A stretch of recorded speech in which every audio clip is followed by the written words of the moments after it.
It is, and it's interesting and important to remember. In 2014, the group that overthrew Yanukovych, the point person was Victoria Nuland.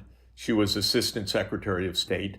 Her contact when she's caught on the phone in that intercept by Russia that was famously released on February 7th, 2014, she's talking with Jake Sullivan, who is the security advisor to the Vice President of the United States, Joe Biden.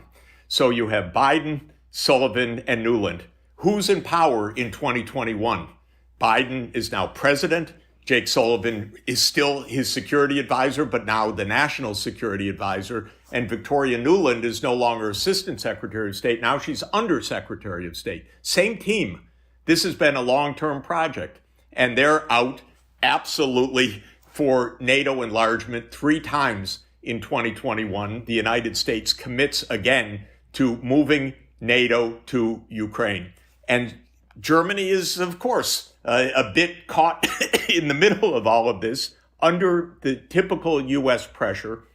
But still, we don't yet have this full explosion, as it were. But so Germany is already cooling on this new pipeline by then. Well, Germany's under U.S. pressure, let's just be clear. And come 2022, when the invasion does happen in Ukraine, Germany pretty much halts I believe it halts all transport of gas in the first pipeline as well, but refuses to certify the second one. So declares Nord Stream 2, the project, even though it's practically complete, it's built, declares it pretty much finished.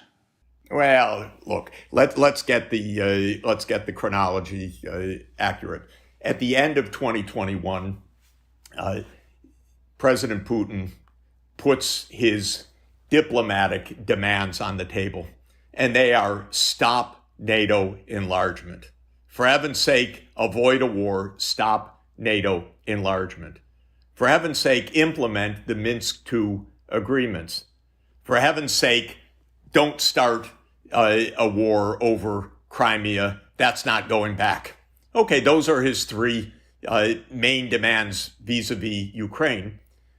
Absolutely negotiable. If you don't agree with all of them, by the way, I certainly agree with no NATO enlargement. I think the whole thing was a completely mad scheme that George W. Bush Jr.